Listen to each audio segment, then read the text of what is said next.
राम जय जय राम। श्री राम जय जय राम।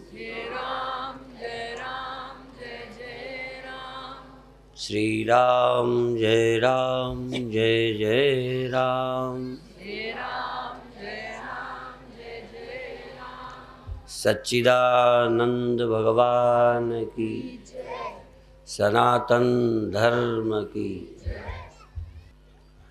ये निश्चित है कि सब सेवाएं सब कोई नहीं कर सकता। आप जानते हो, एक बार पतिव्रता स्त्री और वैश्या से बातचीत हुई। वो पतिव्रता को लांछित कर रही थी कि तुम क्या सेवा करती हो, तुम तो एक पति को सुख देती हो। मैं तो अभाव पीड़ितों की सेवा करती हूँ, जिनको यह सुख उपलब्ध नहीं मैं उन्हें सुख देती हूँ।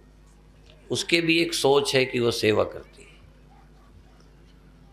भूखे आदमी को खिला देना सेवा है,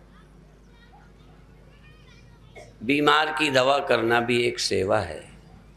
यदि हम उस नाते से देखें तो कोई लोभी गुरु हो तो जरूर पैसा ही सेवा कहला सकती है, लेकिन संत की सेवा पैसा नहीं है। संत की सेवा पैसे से नहीं होती। संत की सेवा उसके विचार ग्रहण कर समाज में उस ज्ञान को बांटने से होती है।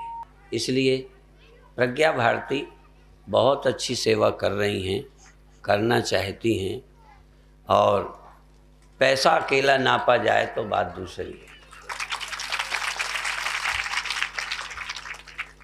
और बधाई की पात्र हैं कि वो हमारे विचारों का प्रसार करती हैं। रह गया, एक गाय दूध देती है, कई गायें सींग भी मारती हैं, कभी लात भी मारती हैं, कभी पूंछ भी झाड़ती हैं। तो वो जो भी मनुष्य आया है, कुछ अपने स्वभाव उसके पास हैं। फिर भी उन स्वभावों के रहते जिससे जो लेने की आशा करनी चाहिए, हाँ, वही लेने के लिए। जैसा कि अभी वेली जी कह रही थी, वेलरी जी, कि धनी होना ही धनी होना नहीं। कोई मुल्क धनी है तो वो रिच है, ऐसा नहीं कहा जा सकता। कोई बहुत एडवांस हो गया है, प्रगति कर ली है, वही प्रगति नहीं कही जा सकती। यहाँ के लाखों लाखों साधु जो गिने नहीं जा सकते, जिनके कपड़े फटे थे, जिन्होंने शमशान में रोटियां खाई हैं, जिन्होंने मांग के रोटी खाई है, और उन जैसा धनी संसार में पैदा नहीं हुआ। ये तो मूर्खता, बस धन की कीमत बढ़ गई है। अज्ञानियों ने धन को ज़्यादा महत्व दिया है, पदों को महत्व दिया है, बाहरी शिक्षा को महत्व दिया है। नहीं, कबीर यहाँ अनपढ़े ही हैं, गुरु नानक देव जी अनपढ़े हैं, इसी तरह से बहुत साधु हैं जो अनपढ़े थे। और तो छोड़ो, मेरे गुरुदेव स्वयं भी ठीक से हस्ताक्षर करना नहीं जानते थे, जिनके हम चेला हैं। और हमारे तमाम अमेरिका तक के हैं, हम कितना पढ़े हैं। तो ये पढ़ाई बहुत मूल्यवान नहीं है, यह धन बहुत कीमती नहीं है। नहीं, बड़े बड़े धनी यहाँ क्यों रोते। अभी यहीं हम निकलते हैं तो कोई कहता है हमारी ये समस्या है, कोई कहता है हमारी ये समस्या है, कोई कहता है हमारी ये समस्या है। ऐसा व्यक्ति ही नहीं मिलता जो कह सके मेरी कोई समस्या ही नहीं है। मेरे यहाँ कोई समस्या नहीं, सिर्फ समाधान है मेरे पास। संतों के पास समस्या नहीं, समाधान होते। अज्ञानियों के पास समस्या ही समस्या है, समाधान ढूंढते फिर रहे हैं। योग दर्शन में ध्यान में एक समाधान भी है। समाधान, चित्त का शांत होना, चित्त का विक्षेप शून्य होना। चित्त लोगों का समाधिस्थ नहीं है, शांत नहीं है, भटक रहा है किसी तलाश में। भाग्यशाली हैं वो लोग जिनको इस तरह का भटकाव जीवन में नहीं है, और जो जाना है उसके लिए तैयार हैं। दोनों बात ध्यान दो, जो जाना है रुक नहीं सकता, उसके लिए कर क्या सकते। फिर भी कई आदमी दुखी हैं, परेशान हैं, करोगे क्या। संसार में अज्ञानी को चैन मिल नहीं सकती, क्योंकि जो भी यहाँ है सब छूटने वाला है। सोचते रहो, करते रहो चिंता, सब मरने वाले हैं, रोते रहो। और हमारे आश्रमों में, हमारे गुरु भाइयों में, हमारे गुरु में भी तो वो है। गुरु का शरीर आज नहीं है, कई गुरु भाई नहीं रहे। जब हम आए, गुरुदेव के हजारों शिष्य थे, उन हजारों में मेरे जानते मेरे से बड़े 4, 6, 10 मुश्किल से हैं, बाकी सब खत्म हो गए। कितने लोग हमारे मर गए। हम उरई वालों से रोने आए कि हमारे गुरु भाई मर गए। अब नहीं रोते, हमारी नासमझी है या समझदारी, तुम नाप लो। और तुम क्या करोगे रो रो के, बचा लोगे, भूल सुधार हो जाएगी। अब आ गए तो आ गए, जाना तो अब आ गए हो तो जाना पड़ेगा। किसी को मिले हो तो बिछुड़ना पड़ेगा। कुछ कर ही नहीं सकते, कुछ करने की गुंजाइश ही नहीं है। तुम चाहे कुछ भी कर लो, अंत में क्या करना है, समझदारी के साथ इसके मोह शोक भय से छूटना है, बस। कर तो कुछ सकते नहीं। अच्छा, हमने संन्यास ले लिया, ज्ञान प्राप्त किया, अब हमारा शरीर तो नहीं छूटेगा, बोलो। तो हमारा छूटेगा, और तुम्हारे न छूटने की हम दवा बता दें। कितने नासमझ हो, आंखों से देख रहे हो फिर भी बेवकूफ़ी नहीं जाती। आया है सो जाएगा, राजा रंक फकीर। राजा जो तुम बनना चाहते, ये इसलिए गिना दिया कि राजा भी गए जिनके मिलिट्री थी, पुलिस थी, इतना पद था, पैसा था, विदेशों का इलाज करा सकते थे। कितने प्राइम मिनिस्टर चले गए, बोलो। पहले राष्ट्रपति कौन थे, फिर कौन थे? हाँ, राधा कृष्ण। उसके बाद कई चले गए। अच्छा, प्रधानमंत्री जवाहरलाल नेहरू, लाल बहादुर शास्त्री, इंदिरा गांधी, और आगे वाले बने रहेंगे। यही तो है, ना कुर्सी में रहेंगे ना शरीर में रह सकेंगे। फिर भी आदमी बैठता है तो लगता है मेरे बाप की है, जैसे तुम्हें लगता है। अरे भाई, प्रधानमंत्री नहीं हो, राष्ट्रपति नहीं हो, तो घर के तो तुम्हारा ही दबदबा है। सोच वही है, चाहे बड़ी कुर्सी में हो चाहे छोटी में, चाहे आश्रम में हो चाहे घर में, चाहे देश के बड़े पद में हो चाहे यहाँ के एमएलए विधायक, वो क्या नगर पालिका के, नहीं तो हेड ऑफ द डिपार्टमेंट। और ये माताएं तो क्या है, घर की होलसेल। हाँ, 4 दिन स्वप्न देख लो, सास होने का, बहू होने का, 4 दिन के घर के मालिक होने का स्वप्न देख लो। जमीन जायदाद को अपनी बना लो, वो तो तुम्हारी होगी नहीं, वो तो यहीं रह जाएगी। उठ जाएंगे मुसाफिर सब एक एक करके, चौसर लगी रहेगी, बाजी बनी रहेगी। उठ जाएंगे मुसाफिर सब एक एक करके, खेलने वाले खिलाड़ी सब जाते जाएंगे। ये बाजी, ये चौपड़ होती थी ना, तुम खेलो तुम जाओ, थोड़ी देर तुम खेलो तुम जाओ, थोड़ी देर तुम खेलो। ये ऐसे इस जमीन में थोड़े दिन तुम रह लो, थोड़े दिन वो रह ले। ऐसे राजनीति में कुछ देर तुम बैठ लो, कुछ दिन तुम बैठ लो, तुम जाओ। जिंदा में हटो या मर के हटो, हटना तो कौन भाग्यशाली है जिस चौपड़ के खेल में सिर्फ खेलता है, न हारता है न जीतता है, न लाभ है न हानि है। क्या लेके जाओगे? खेल लो, 4 दिन जिंदगी के जी लो और ये संतुष्ट रहो। यही ज्ञान है। तुम ये मत समझो कि हमें कुछ मिल जाने वाला, ये मिलने की आशा ही अज्ञानता है। बहुत संत ये बोलते रहे, पर कई लोग अब हम पर लांछन लगाते हैं कि बाबाओं ने ही दुनिया खराब की है, क्योंकि हम लोग कहते थे कि रूखा सूखा खाए कर, हम लोग ये सिखाते हैं। लोग कहते इससे क्रांति रुक जाती है। साधुओं के प्रवचन से क्रांति नहीं होती, विकास नहीं होता, ये संतोषी बना देते हैं। अब तो ये ठीक है, कहते राजनैतिक लोग तुम्हें असंतोषी बनाते कि तुम संतोष करके बैठोगे तो तुम उन्नति, इसलिए चुनाव के लिए तैयार हो, तुम्हें इस जाति को ये विशेषता, और इतना ही नहीं तुम मांग करो। फिर इतनी करते हैं कि पार्टी को भी गिराते हैं। जब हमने उन्हें असंतोषी बनाया, महत्वाकांक्षी बनाया, चाह खड़ी कर दी, तो यदि पार्टी ने भी चाह नहीं की तो उसको भी कोई ऐसी पार्टी जिसमें भीतर घात न होता हो। बड़े संघ के कार्यकर्ता राष्ट्र सेवक हैं, पर यदि पुराने हमें टिकट न मिले तो पार्टी गई भाड़ में, देश गया भाड़ में, सब भूल गए।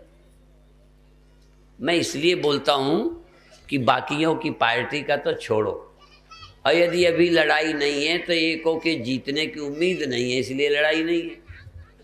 जिन पार्टियों में अभी नहीं है, जब जीतने की उम्मीद बनने लगेगी तो वहाँ पर भी विद्रोह होगा। और कोई दुनिया में आज तक पार्टी नहीं बना पाया जो सबको पद दे सके। दे सकता है, हाँ ये ठीक है कि बहुत पार्टियों में अभी गधे घोड़े हैं जिनको इलेक्शन में शामिल होने की अकल ही नहीं है, वो पार्टी अभी ठीक है। जहाँ थोड़ा समझदार पैदा हो गए हैं, जहाँ अधिकार की इच्छा हो गई है, बाकी कई पार्टियां ऐसी हैं कि बस वही जीत गए तो हमारा मन बल गया, बस इतना ही बहुत है। किसी को गाली दे पाए, इससे ज़्यादा और उन्नति क्या है? यही तो उन्नति है कि हमारी पार्टी गाली देने लायक हो गई है बस।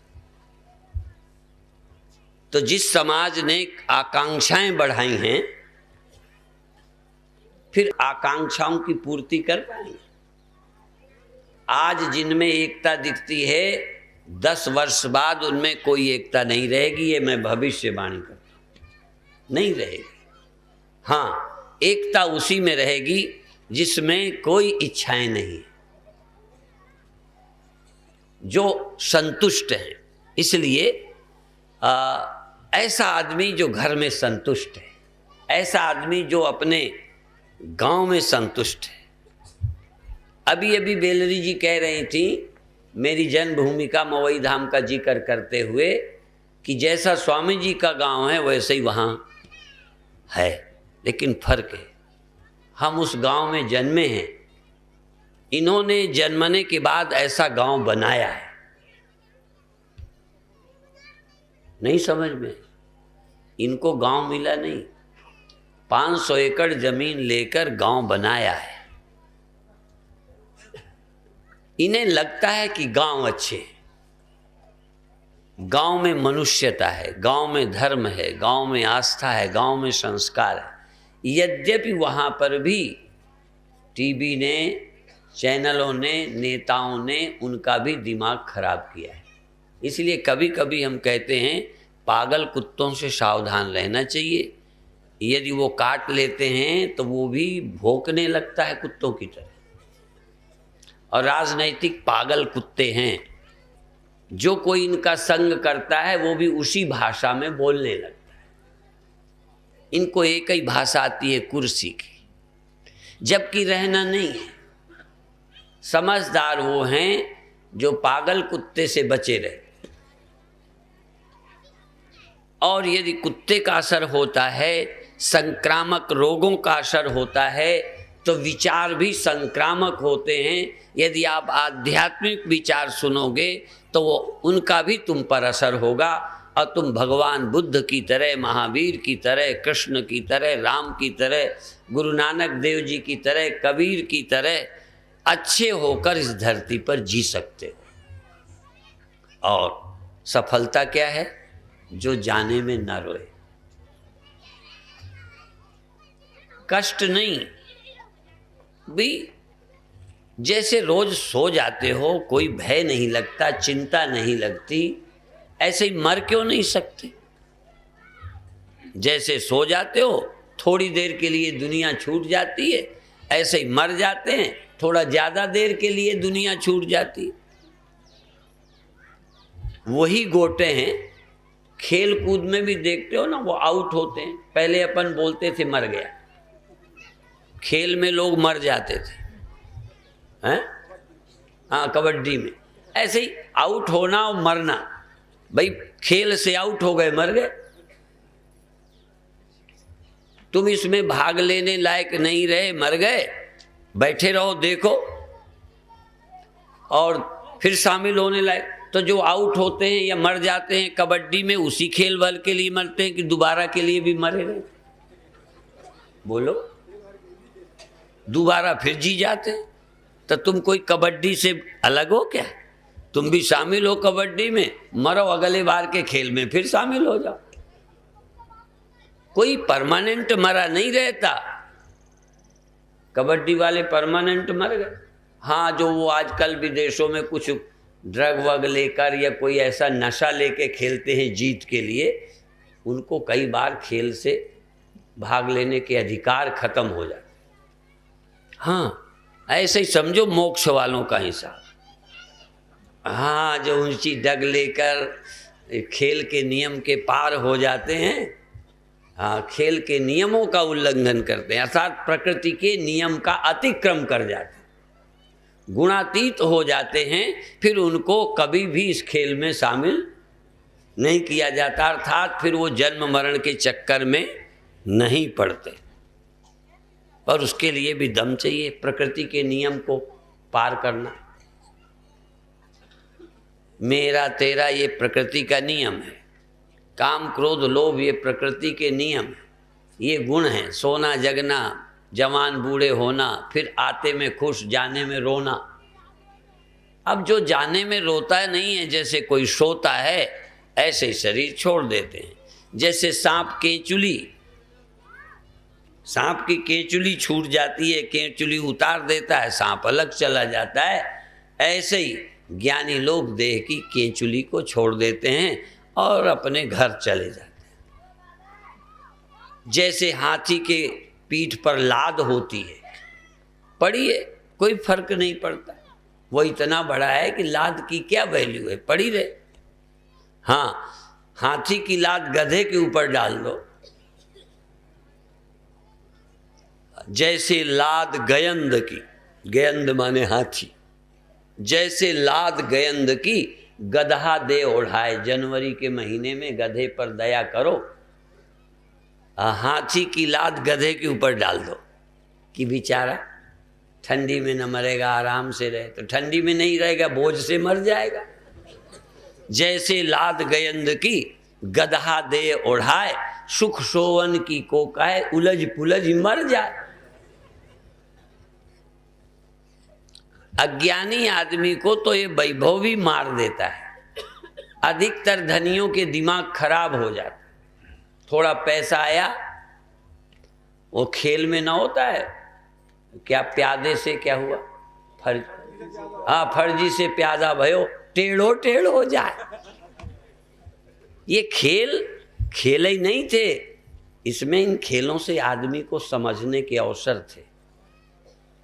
और वो 25 खेलते थे ना चौथ पर, वो जो 84 खाने होते, 7 त्रिका 21 इधर, 7 त्रिका 21, 7 त्रिका का 4 तरफ होते हैं, 21 21 चौपड़, 21 चौको 84, और बीच में एक खाना रहता है, वो किसी की गोट पके उसी में जाती है, पक गई। ऐसे ही 184 घूमी के पौ पे अटकी आए, और अब की पासा या पौ ना पड़े तो फिर 84 जाए, फिर चक्कर लगाओ।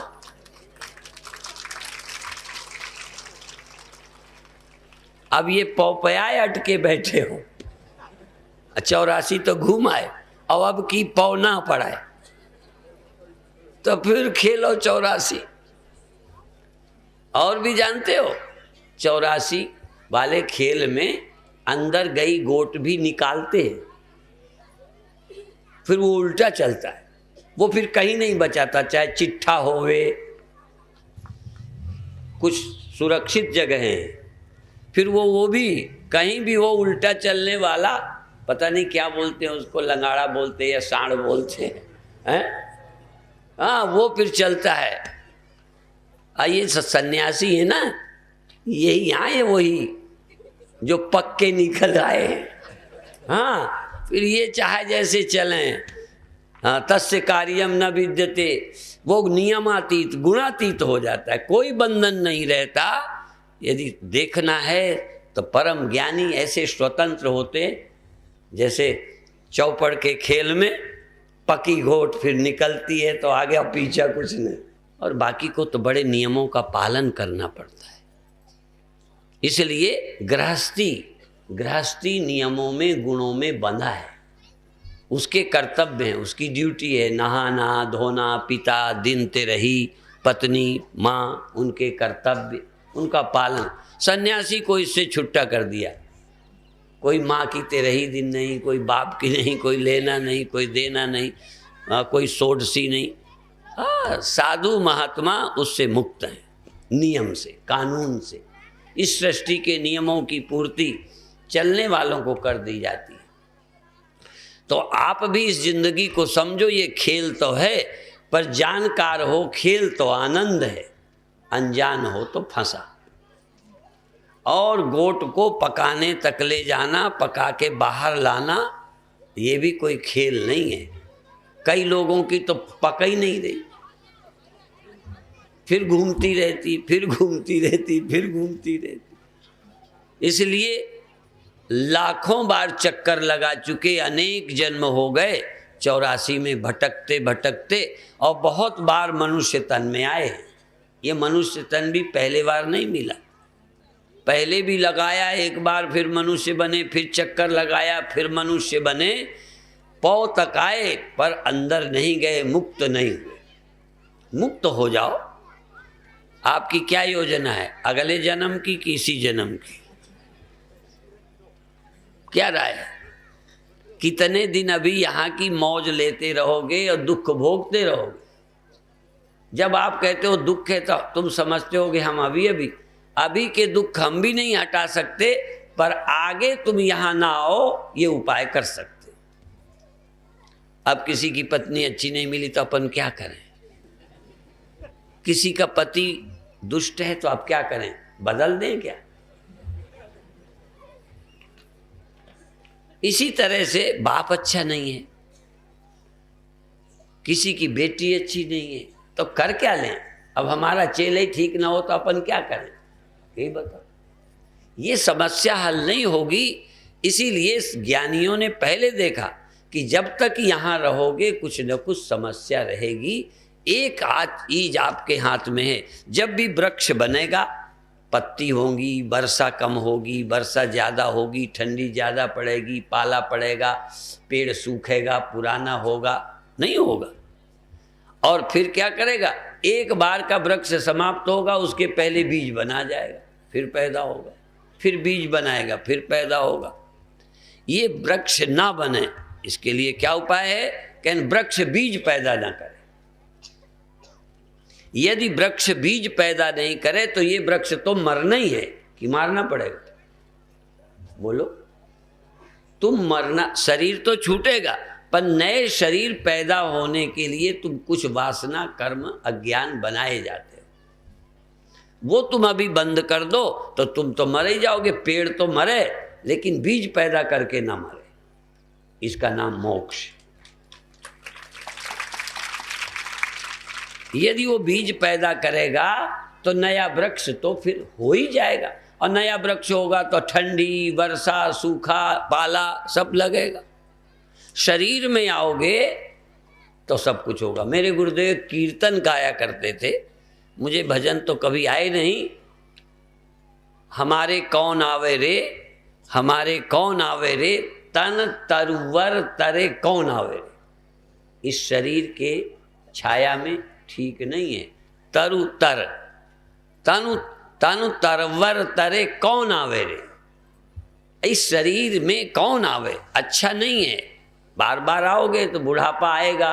अच्छा हम आए हैं इस शरीर में, अगले बार आवे ना आवे, पर इस बार बुढ़ापा, रोग, पेट दर्द। 3 बार मुझे जीवन में पेट दर्द हुआ। जब दर्द बहुत होता है उल्टी, एक बार तो मैं ऐर में था, फिर यहीं भर्ती किया गया उरई, फिर बेहोशी का इंजेक्शन, दवा, बैरालगन, गोली, इंजेक्शन।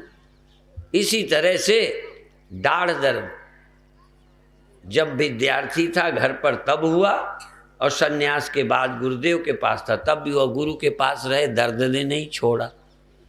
कहीं गरम गरम गरी दबाएं, कभी कुछ लगाएं, वो भी कई बार हुआ। और उस समय जब घर पर थे तो एक पंडित थे, वो झाड़ते थे दाढ़। हमें ट्रेंड करके भेजा कि तुम आवाज़ लगाना तो वो भीतर से पूछेंगे तुम कौन हो, तो कहने लगे बताना मैं फला हूँ। किस लिए आए हो, तो कह देना दाढ़ झड़वाने आया हूँ। फिर वो पूछेगा कितने दिन के लिए, तो हमको सिखा के भेजा, तो नहीं कह देते 2 वर्ष के लिए, 5 वर्ष के लिए। तो उन्होंने जिंदगी भर के लिए नहीं, वो ये जिंदगी भर बड़ा खतरनाक है, तो कोई समय बोलना पड़ता है। तो कहने लगा 100 वर्ष को कह देना, किससे ज़्यादा न जिएंगे न दर्द होएगा। हाँ, तो हमसे सिखा के भेजा, ऐसे ही हुआ। उन्होंने पूछा, हमने कहा 100 वर्ष के लिए झाड़ दो। अब उन्होंने अपनी समझ में तो 100 वर्ष को झाड़ दिया। सचमुच उस समय दर्द तो ठीक हो गया, पर फिर जब साधु बने तब भी हुआ, फिर और हुआ। हमने कहा ये 100 वर्ष का तो नहीं काम बना। ये सच्ची घटना है। तो फिर दर्द हुआ, तो फिर इलाज किया। अब एक दवा है दाद की, कड़ू तेल और चिल्ला की पाती। दाद काहे में जड़ से जाती, दाद हो तो कड़वे तेल में चिल्ला की पाती को पीस के जला के भून के कुछ लगा दो तो दाद जड़ से जाती। भाई इतना दर्द, इतना तड़फता है आदमी। एक आध बार हमारे महात्मा ने आक का दूध लगा दिया। हाँ ऐसे ऐसे करें। हाँ यही पचखोरा के थे। हाँ ठाकुर थे, बर्दाश्त बहुत कर लेते हैं ठाकुर, सहन शक्ति ज़्यादा होती है पंडितों की तुलना में। कर्ण जो है ना, कर्ण पंडित बन के परशुराम से विद्या पढ़ रहे थे। कई विद्याएं ठाकुरों को नहीं पढ़ाई जाती थी, पंडितों को पढ़ाई जाती थी। पहले धंधा बटा हुआ था। अभी भी वाल्मीकियों ने अपने काम को और किसी को नहीं देने दिया, उनका भी आरक्षण है। आप वाल्मीकि वाला काम मांग लो ना, तुम्हें सरकार नहीं देगी। हाँ 420 से ले ले तो ले ले। तो कर्ण भी पंडित बन करके ब्रह्म विद्या पढ़ी, आत्मविद्या पढ़ी, जो केवल जिज्ञासुओं को, ब्राह्मणों को शायद अधिकार था, तो विद्या पढ़ ली। अब एक दिन कर्ण की जंगा में परशुराम सिर रखे सो रहे थे और वो तेल लगा रहे थे। लगाते लगाते लगाते वो सोए रहे और नीचे से एक कीड़ा काटने लगा। तो हम होते तो यूं टांग कर देते, हमें तो मच्छर ही काट ले तो आफत हो जाती है। तो परशुराम के सिर रखे कर्ण के उसमें, और वो कीड़ा काटना शुरू किया, छेदना शुरू किया, और काटते काटते जंघा को चीर के ऊपर आ गया। और जब ऊपर आया तो खून बहा, तो परशुराम के गाल पर लगा। तो परशुराम जग गए। उन्होंने देखा, हो ये क्या? कहने लगे कीड़ा। कहने तूने टांग इसे नहीं की? कहने लगे आपकी नींद खुल जाती। तो ये समस्या तो भी नींद खुल जाती सो अलग बात। कहने लगे तू पंडित नहीं है, तू झूठ बोला है, तू पंडित नहीं है। पंडित इतना कष्ट बर्दाश्त ही नहीं कर सकते। ये ठाकुरों का काम था जो युद्ध से पीछे नहीं जाना। अपन लोग तो भग जाए, बनिया भग जाएंगे, बुरा नहीं मानो। ये शिक्षा, ये संस्कार, हाँ, क्षत्रियों के क्षत्रिय तनुधर समर सकाना, कुल कलंक ते ही पावर आना, कालहु डर ही नरड़ रघुवंशी। रघुवंशी काल से नहीं डरते, सामने काल खड़ा हो तो पीछे नहीं भगेंगे। ठीक बात। ऐसे ही क्षत्रिय, ऐसे ही दान देने से कमाने से बनिया पीछे नहीं हटते, और निमंत्रण हो तो पंडित पीछे नहीं हटते। निमंत्रण हो तो 4 किलोमीटर चले जाएंगे 1 रुपया दक्षिणा के लिए।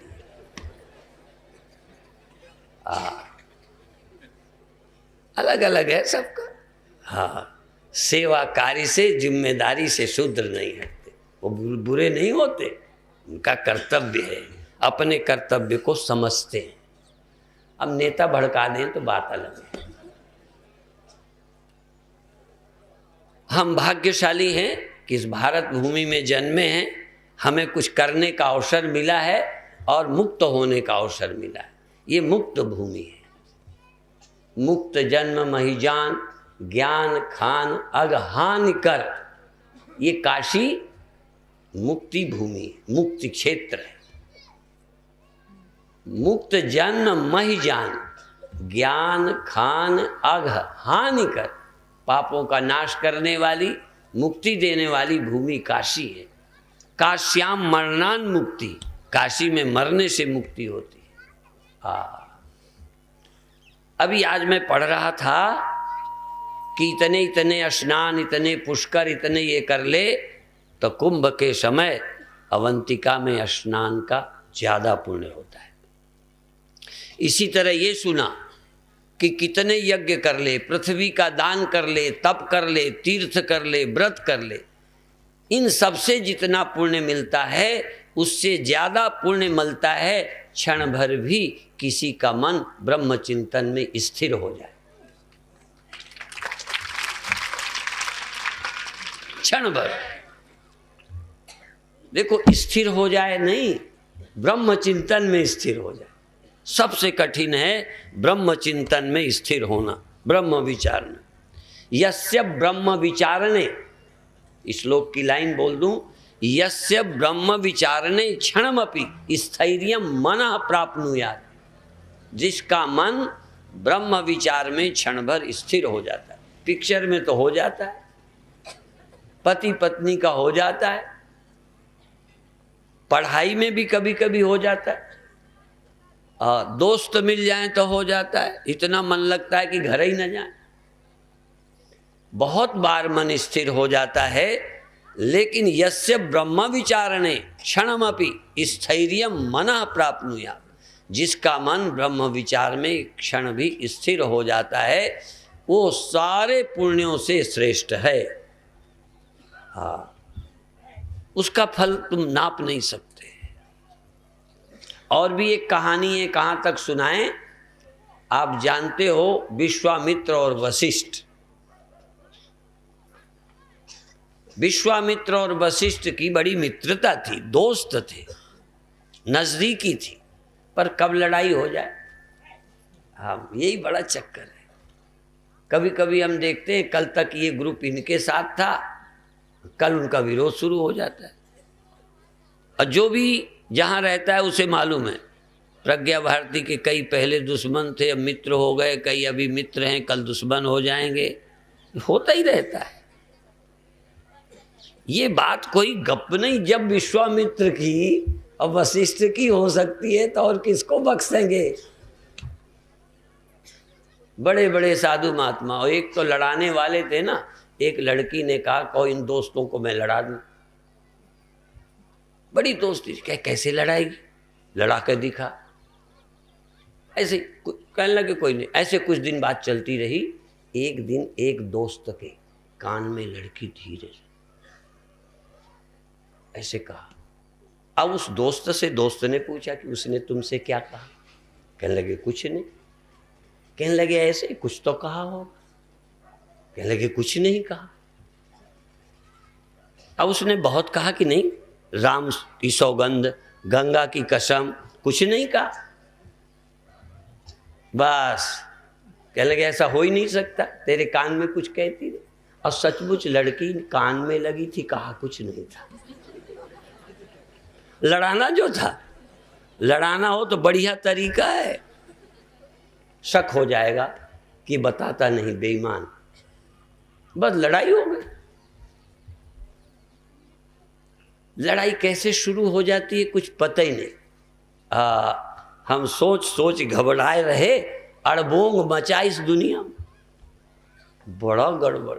सोचते रहते क्यों लड़ गए, इतने भले आदमी, इतनी सोच वाले, क्या हो गया। कब पैसे के पीछे, कब स्त्री के पीछे। इसलिए एक कहावत है, जड़ जोरू जमीन, झगड़े की जड़ 3। इससे झगड़े हो जाते। विश्वामित्र एक बार विश्वामित्र के यहाँ वशिष्ठ गए तो अतिथि सत्कार करना होता है, जैसे तुम लोग व्यवहार करते हो एक दूसरे के शादी में ब्याह में देते लेते हो, तो लोग नोट रखते हैं कि इन्होंने हमारी शादी में क्या दिया, इसलिए अब हमको इतना तो देना ही देना है। तो विश्वामित्र ने 50,000 वर्ष की तपस्या दान कर दी वशिष्ठ जी। अब एक बार विश्वामित्र वशिष्ठ जी के यहाँ आए तो उन्होंने स्वप्न के 2 घड़ी सत्संग का पुण्य दे दिया, स्वप्न के 2 घड़ी का पुण्य दे दिया। बहुत चिढ़ गए विश्वामित्र, चिढ़ गए, लड़ाई चल पड़ी। और इतने ही नहीं चली, एक बार नाराज होकर वशिष्ठ के 100 पुत्रों को विश्वामित्र ने मार दिया। इतनी दुश्मनी हो गई, देखो कोई सीमा। वैसे भी जरा तेज मिजाज के थे विश्वामित्र, अनिमित्त बन गया। तो जब मार दिया तब भी ब्रह्मर्षि वशिष्ठ बड़े ज्ञानी थे। और एक झगड़ा ये भी कि विश्वामित्र को वशिष्ठ ब्रह्मर्षि नहीं कहते, राजर्षि, ब्रह्मर्षि नहीं। राजा भी ऋषि होते थे, आम मनुष्य ऋषि होते थे, हम ऋषि संतानें हैं, ऋषि पत्नियां होती थी। पर वशिष्ठ जी ऋषि ही नहीं थे, राजर्षि ही नहीं थे, ब्रह्मर्षि थे। महर्षि भी नहीं थे, ब्रह्मर्षि थे। ब्रह्म को प्राप्त ऋषि ब्रह्मर्षि। खैर, तो झगड़ा चलता रहा। एक बार चोरी चोरी वशिष्ठ के यहाँ छिप के कान लगाए सुनते थे। ऐसे ऐसे भी लोग दूसरे के फोन ज़्यादा ध्यान से सुनते हैं। दिल्ली में हम एक जगह जाया करते थे, एक बच्ची बड़े धीरे धीरे फोन करे कि पास में भी कान लगाओ तो सुन ना पाए, वही सुन पाए जिसको करती है। बड़ा विचित्र, ये फोन, ये टीवी और ये इंटरनेट, हाँ ये पूरा मौका है तुम्हें मनमानी करने का। अब तो इंटरनेट से ब्याह हो जाते। खैर, तो वो कान लगा के सुने तो पति पत्नी वशिष्ठ जी और उनकी पत्नी रात को आपस में बात कर रहे थे। कहीं खिड़कियों से चांदनी आ रही थी तो पत्नी कहती कितनी अच्छी चांदनी है।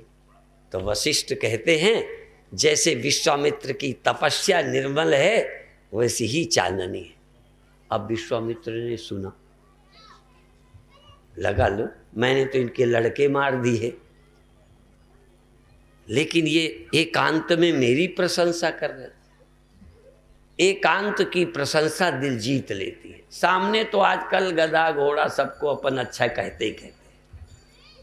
आपकी हिम्मत नहीं कि सामने किसी को बुरा कहो। इसलिए यही कहेंगे ये बहुत अच्छे हैं, इन्होंने हमें बड़ी सहायता की है, ये बहुत अच्छे हैं और इन्होंने तो सारा काम किया, ये नेता बहुत अच्छे हैं, देश का भला कर रहे हैं। तुमने कहा बर्बाद कौन कर रहा है? ये सब अच्छे ही अच्छे हैं तो देश को बर्बाद कौन कर रहा है? तो ऐसे ही सब लोग कहते हैं। लेकिन एकांत में विश्वामित्र का पता ही नहीं था कि कोई छिपा है। पर जब वशिष्ठ ने ये कहा तब विश्वामित्र का मन थोड़ा ठंडा हुआ। फिर भी ये बात नहीं भूले कि मैंने 50 वर्ष की तपस्या दी, दान में भेंट की, इन्होंने स्वप्न की 2 घड़ी का।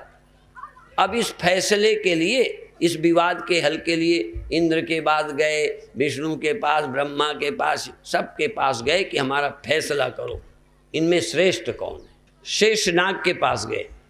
शेषनाग ने कहा भाई फैसला तो मैं करूं, पर मैं सारी पृथ्वी का बोझ लिए हूं। जैसे मैं गट्ठर लिए हूं, पहले स्त्रियां घड़े रखे, किसान आदमी घास रखे, करबी का बोझ रखे, लकड़ियों का बोझ। ये ऐर से उरई आते हमने देखा, गरीब स्त्रियां लकड़ी का ढेर लाती थी, उरई बेचती थी, हमने देखा है रोड पे चलते, बड़े बड़े लक्कड़ लिए चली आती। और मध्य प्रदेश में तो देख के हम दंग रह गए, उन्हें तरीका भी आ गया। सब लोग वैज्ञानिक हैं, वो कोई चंद्रमा को नहीं खोजा, पर बोझा कैसे उठाएंगे।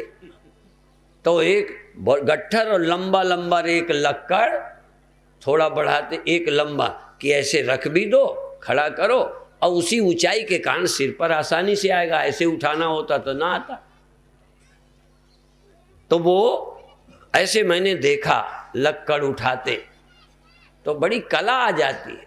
और इसीलिए एक कथा हमने ऐसे ही सुनी कि एक बुढ़िया जंगल गई, गट्ठर उठा रही थी, उठ नहीं रहा था, तो बड़ी दुखी हुई।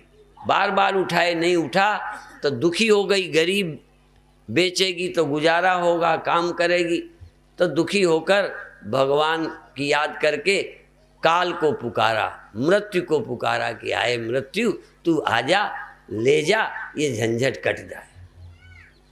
और उसने याद किया सच्चे मन से, सचमुच मृत्यु आके आकार धारण करके खड़ी हो गई। पहले आकार धारण कर लेते थे, मौत आकार धारण करके आती थी, अब भी कोई ना कोई आकार धारण कर लेती।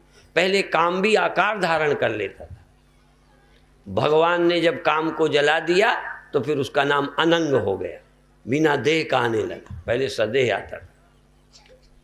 तो वो क्या हुआ, दुखी होके जब पुकारा, मौत आ गई। पहले तो बुढ़िया ने पूछा तुम कौन हो, कहें तू भूल गई, तूने अभी तो याद की थी, मैं मौत हूँ, तूने बुलाया मैं आ गई। मौत ने कहा बोलो क्या काम है, किस लिए बुलाया। तब ये नहीं कहा कि मुझे खा जा, तुरंत बदल गई, कहती है मेरा गट्ठर उठवा दे।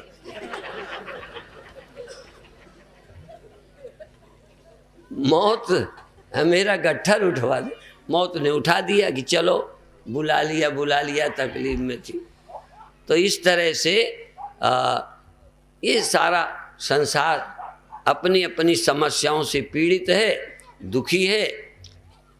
और फिर वो ऋषि, हाँ विश्वामित्र, और वो कहने लगे मैं बोझ लिए हूँ, मैं बोझ के ऊपर दबा जा रहा हूँ, पहले बोझ लो तब मैं फैसला करूँ। तो विश्वामित्र ने कहा चलाओ मुझे। अब विश्वामित्र के रखा तो दब चिल्ला पड़े, चिल्ला पड़े। तो फिर वो बोझ उठाया, फैसला नहीं। अब फिर वशिष्ठ को दिया गया कि तुम लो, फैसला कराना। उनके ऊपर रखा गया, वो कोई चिल्लाए नहीं, बोझ ही नहीं, बोझ ही नहीं। ये कहानी बड़ी विचित्र है।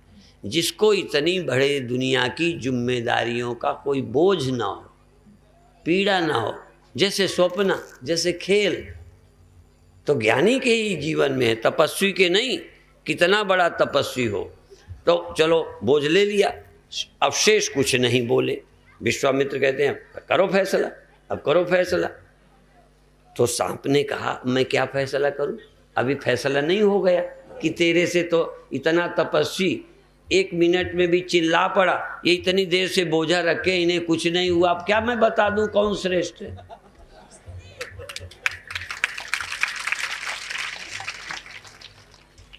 अरे भाई तुम्हारे एक परिवार का बोझ नहीं सचता, ज्ञानी तमाम दुनिया का बोझ, आश्रम विद्यालय संस्थाएं चलाते रहते हैं, चलती रहती है।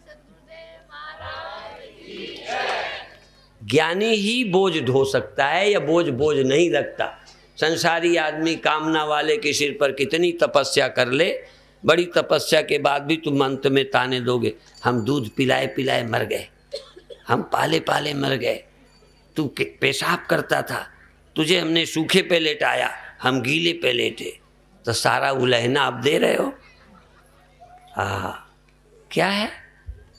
तो ज्ञानी के अंदर होता है।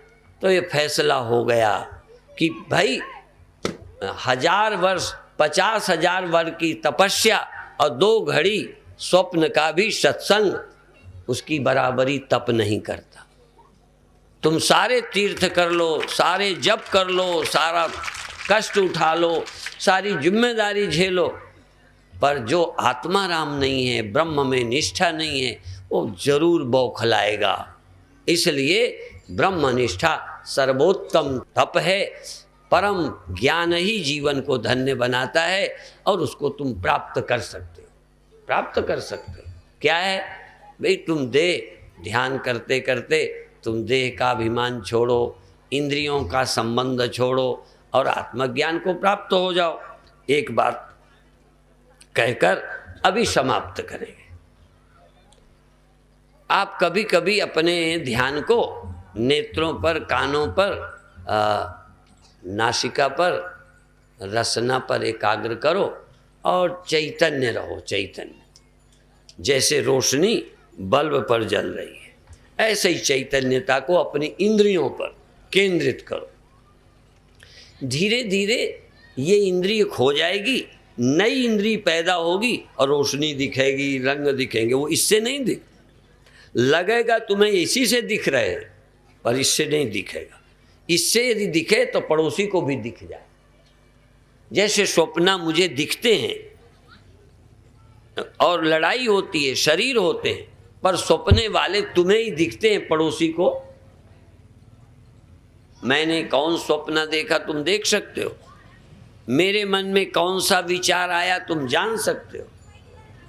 इसलिए वो उसी को मालूम पड़ते हैं।